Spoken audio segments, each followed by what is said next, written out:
தாவேக்கா தோழர்களே, இந்த ஒரு பதிவில் நம்ம என்ன பார்க்க போகிறோம்னா 3 செய்திகள் பார்க்க போகிறோம். அதாவது இந்த ஜூலி கேங்ஸ் இருக்காங்கல்ல, நரோட்டில் ஒரு மாதிரி அலப்பறை பண்ணிட்டு இருக்காங்கல்ல, இந்த அலப்பறையை பார்த்தீங்கன்னா கண்டிப்பாக சிரிப்பீங்க. அது ஒரு பக்கம் இருந்தாலும், ஏன் ப்ரோ திடீர்னு இவங்க அலப்பறை பண்ணுறாங்க, ஏதோ ஜெயிச்சிட்டோம், பாடுறா ஓடுறா அப்படிலாம் பேசிட்டு இருக்காங்களே, என்னதான் கதை அப்படின்னு சொல்லி கேட்டிங்கன்னா அதை பற்றி தெளிவாக பார்த்துடலாம். Number 1 story. நம்பர் 2 என்னன்னு சொல்லி கேட்டிங்கன்னா, நம்ம அண்ணன் கரூர் போகிறாங்க அப்படிங்கிறது உங்கள் அத்தனை பேருக்கும் தெரியும். 10ஆம் தேதி போகிறாரு. இதை தடுக்கிறதுக்கு திமுக தரப்பில் ஆதவ் அர்ஜுனா அவர்களோட பேச்சை மையப்படுத்தி ஒரு விஷயம் பண்றதுக்கு ட்ரை பண்ணிட்டு இருக்காங்க. இது என்ன அப்படிங்கறத நம்ம பார்த்தறலாம். மூணாவது ஃபைனலான ஒரு விஷயம், நம்ம தாவேக்கா தொண்டர்களா இருக்கிறதுக்கு முன்னாடி விஜயண்ணா ஃபேன் தானே. இந்த போட்டோ இருக்குல்ல, இந்த போட்டோவை பத்தி நான் பேசணும்.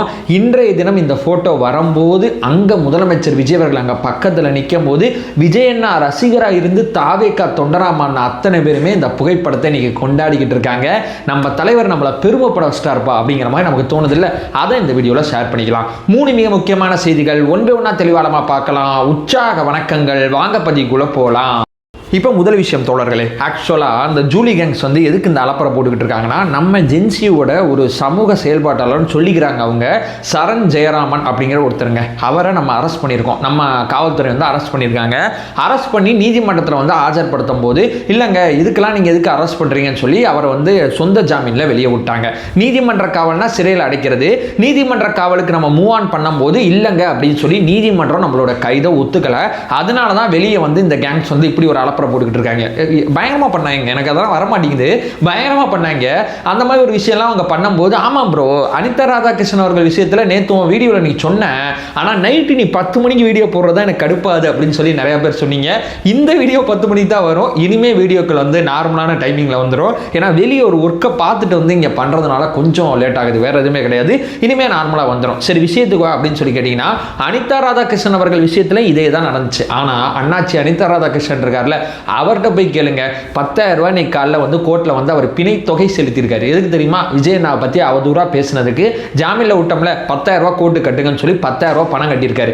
அது மட்டும் இல்லாம அங்க லோக்கல்ல இருக்கக்கூடிய போலீஸ் ஸ்டேஷன்ல 10 நாளைக்கு போயிட்டு சைன் போடணும் அனிதா ராதாகிருஷ்ணன் அவர்கள். நமக்கு நல்லா தெரியுங்க, பேசுனா கைது பண்ணும்போது நீதிமன்றத்தில் இந்த மாதிரி விஷயங்கள்லாம் நடக்கும். நம்ம கைதை சில நேரங்களில் ஒத்துப்பாங்க, சில நேரங்களில் ஒத்துக்க மாட்டாங்க. நமக்கு தெரிஞ்சு நம்ம இவங்க மேல வந்து போலி வழக்கெல்லாம் போட்டு கைது பண்ணல. அதாவது ஆள் மாறாட்டம் பண்ணிட்டாங்க, கொலை மிரட்டல் விடுத்துட்டாங்க, இவர் வந்து சமூகத்தில் வந்து பதற்றத்தை உருவாக்குறதுக்கு பயங்கரமாக பண்ணிட்டாங்க, அந்த மாதிரி பண்ணிட்டாங்க, இந்த மாதிரி பண்ணிட்டாங்கலாம் நம்ம எதுவுமே சொல்லலை.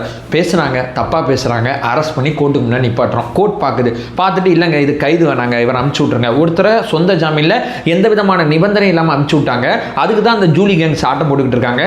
இன்னொருத்தர் வந்து அந்த அண்ணாச்சி இருக்கார்ல, இந்த புகைப்படத்தில் அந்த அண்ணாச்சி இருக்கார்ல, அவர்கிட்ட போய் கேளுங்களேன். இனிமே எந்த மேடையிலையாவது மைக்கை பிடிச்சி விஜயே ஓய் விஜயெல்லாம் பேசுவாரா அப்படின்னு கேட்டிங்கன்னா பேசவே மாட்டார். அதே மாதிரி இந்த சரண் ஜெயக்குமார் அப்படிங்கிற ஒருத்தர் இருக்கார்ல, அவரும் பேச மாட்டார். சம்பந்தப்பட்டவங்க பேச மாட்டாங்க.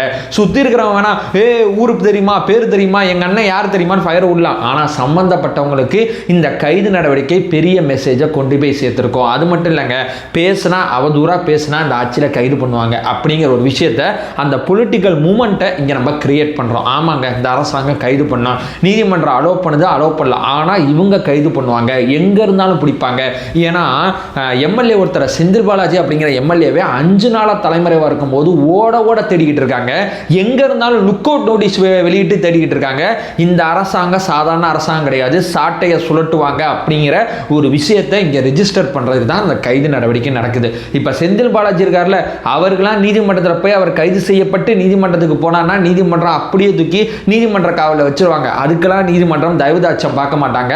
ஆனால் பேசுனா அப்படிங்கிற ஒரு விஷயத்தில் மட்டும் பார்ப்பாங்க. இதில் அனிதா ராதாகிருஷ்ணன் அவர்கள் விஷயத்தில் மட்டும் நான் சூட்சமாக ஒன்று சொல்கிறேன்.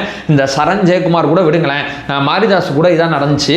அனிதா ராதாகிருஷ்ணன் அவர்கள் விஷயத்தில் நடந்தது முன்ஜாமீனை சென்னை உயர்நீதிமன்றம் ரத்து பண்ணதுனால அவரை நம்ம வந்து கிட்டத்தட்ட 90 நிமிஷத்தில் கைது பண்ணோம். ஆனால் இவரை கைது பண்ணி 24 மணி நேரத்துக்குள்ளே நீங்கள் நீதிமன்றத்தில் ஆஜர்படுத்தணுங்க. இது ரூல்ஸு. நம்மளும் 24 மணி நேரத்தில் ஆஜர்படுத்தும் போது லோக்கலில் இருக்கிற மாவட்ட நீதிமன்றத்தில் தான் ஆஜர்படுத்த முடியும். மாவட்ட நீதிமன்றம். இதுக்கு மேலே இதை பற்றி நான் விளக்கமாக சொல்ல முடியாது. அப்படி நான் விளக்கமாக சொன்னேன்னா ஏன் மேலே நீதிமன்ற அவதூறு வழக்க போட்டுருவாங்க. அதுதான் யதார்த்தமான உண்மை. புரிஞ்சவங்க புரிஞ்சுங்க, புரியாதவங்க புரிஞ்சவங்கள்ட்ட கேட்டு தெரிஞ்சுங்க. இதை நான் சொல்லிட்டு இந்த முதல் பாயிண்ட்டை கடந்து போயிடுறேன்.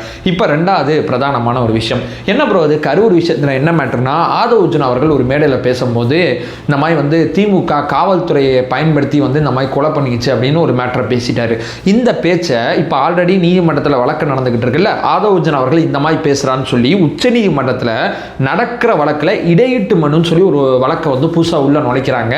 அந்த மனுவில் ஆதவர்ஜுன் அவர்கள் பேச தடைன்னு மட்டும்தான் மீடியாவில் ஹைலைட் பண்ணுறாங்க. ஆனால் உள்ள அந்த மனுவை படித்து பார்த்தீங்கன்னா, நம்ம அண்ணன் கரூர் போகும்போது அரசு வேலை கொடுக்க போகிறாங்க பாதிக்கப்பட்ட குடும்பங்களுக்கு அப்படின்னு ஒரு செய்தி போதில்லை. ஏன் இந்த செய்தி முன்னாடியே லீக் ஆகுதுன்னா, சம்மந்தப்பட்ட குடும்பத்தில் யார் யார்கிட்ட என்னென்ன கல்வி தகுதி இருக்குது அப்படிங்கிறத கேட்டுக்கிட்டு இருக்காங்க. அதனால தான் இந்த செய்தி பெரிய லெவலில் லீக் ஆயிடுச்சு. இந்த செய்தி லீக் ஆனோன்னே இப்போ இந்த சிபிஐயோட மனுவில் என்ன போட்டிருக்காங்கன்னா, இவர் இந்த மாதிரி பேசுகிறாரு ஆதவர்ஜுன் அவர்கள், முதலமைச்சர் விஜய் அவர்கள், அதுக்கப்புறம் வந்து சிடிஆர் அண்ணன் புஷியானது, இந்த 4 பேரும் கரூர் இன்சிடென்ட்டை பற்றி பேசக்கூடாது, வழக்கு முடிகிற வரைக்கும் இடைக்கால தடை விதிங்க அப்படிங்கிற ஒரு விஷயத்தை சொல்லியிருக்காங்க. அடுத்து வந்து இவங்க அந்த மாதிரி வந்து சந்திக்க போறதா சொல்லியிருக்காங்க, நிவாரணம் கொடுக்க போறதா சொல்றாங்க, வேலை கொடுக்க போறதா சொல்றாங்க. இது எல்லாத்தையும் சிபிஐட்ட காமிச்ச பிறகுதான் இவங்கள அலோவ் பண்ணணும் அப்படின்னு சொல்லி அந்த மனுவில் போட்டிருக்காங்க. அந்த மனு விரைவில் விசாரணைக்கு வரப்போகுது. இப்போ நம்ம அண்ணன் 10ஆம் தேதி போறதுக்குள்ள அந்த வழக்கு விசாரணைக்கு வரும்னு சொல்றாங்க. எனக்கு ஒரு விஷயம் புரியலைங்க. அந்த மக்கள் வந்து 41 குடும்பத்தை சேர்ந்தவங்க இறந்து போனதுக்கு நான் கட்சி பேதம் இல்லாமல் பேசுகிறேன். நான் காரணம் நீ காரணம் அப்படிங்கிறதெல்லாம் தாண்டி நம்ம 2 பேரில் யாரோ ஒருத்தங்க தானே காரணம். கட்சியாக இருந்தாலும் சரி, அரசாங்கம் வந்தாலும் சரி, திமுக அரசாங்கம் அப்போ இருந்தாங்க, 2 பேரில் யாரோ ஒருத்தங்க தானே காரணம். நியாயமாக திமுக அரசாங்கத்தில் இருக்கக்கூடிய யாராவது ஒருத்தங்க இதை செஞ்சுருக்கணுங்க. ஏன் சொல்கிறேன்னா, ஒரு அரசாங்கம் எதுக்கு இழப்பீடு கொடுக்குது?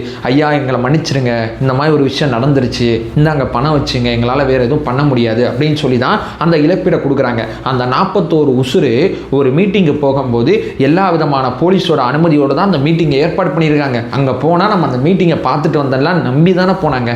யார் தப்பு யார் சரிங்கிறதுக்குள்ளே நான் வரலங்க, நீதிமன்றத்தில் வழக்கு நடக்குது, அது அப்புறம் பார்த்துக்கலாம். ஆனால் நம்பி தானே போனாங்க. நம்பி போனவங்க ஒரு அரசு வேலை உங்களுக்கு கிடைக்கிறதுல உங்களுக்கு என்னையா பிரச்சனை?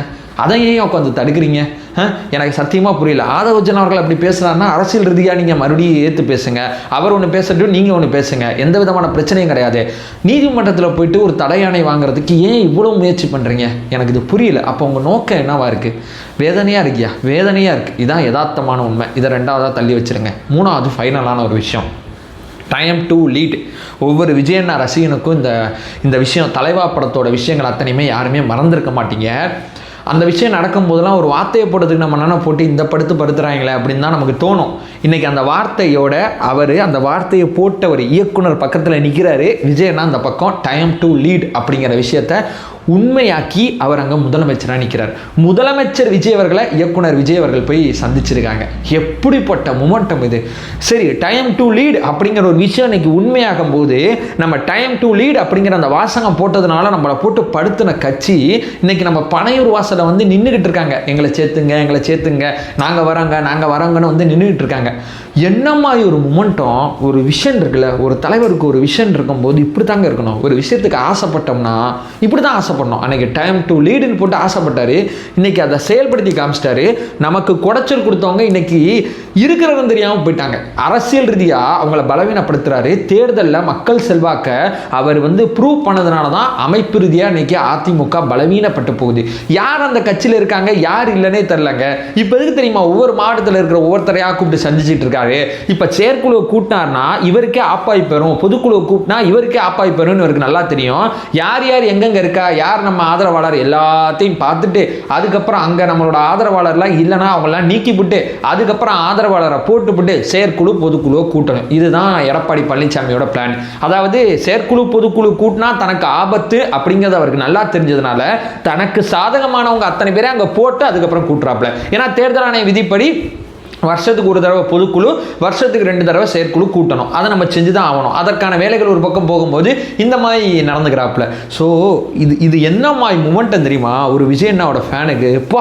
இது வந்து ஒரு சினிமாவில் தான் நடக்கும்னு சொல்லுவாங்க. சினிமாவில் ஒன்று போட்டதுக்கு நிஜத்தில் நடத்தி காமிச்சார் பார்த்தீங்களா, டைம் டு லீடுன்னு போட்டு. எனக்கு அந்த பிக்சரை பார்க்கும்போது எனக்கு ஓகே, டைம் டு ஒரு தலைவா அதெல்லாம் ஓகே, அதெல்லாம் முன்னாடி இருந்தது. ஆனால் அவங்க 2 பேரும் ஒரு இடத்துல வந்து நிற்கும் போது அந்த மொமெண்டம் இருக்குல்ல, வேற லெவல். உண்மைக்குமே அந்த மாதிரி ஒரு ஃபீல் தான் எனக்கு வந்துச்சு. ஒவ்வொரு விஜயண்ணாவோட ஃபேனாலையும் இந்த விஷயத்தை கனெக்ட் பண்ணிக்க முடியுங்கிறது என்னுடைய பெரிய நம்பிக்கை. இந்த 3 விஷயத்தை இந்த வீடியோவில் சொல்லிட்டு இந்த வீடியோவை நான் என் பண்ணிக்கிறேன். நம்ம சேனலை ஃபர்தராக ஃபாலோ பண்ணிங்கன்னா தாவேக்கா சார்ந்து ஏகப்பட்ட விஷயங்களை தொடர்ச்சியாக தெளிவாக ஆழமாக பார்த்துட்டு இருக்கோம். நம்மளோட ஒரே நோக்கம் அறியாமை அகற்ற வேண்டும், அறியாமை அகற்றப்பட வேண்டும். Thank you so much.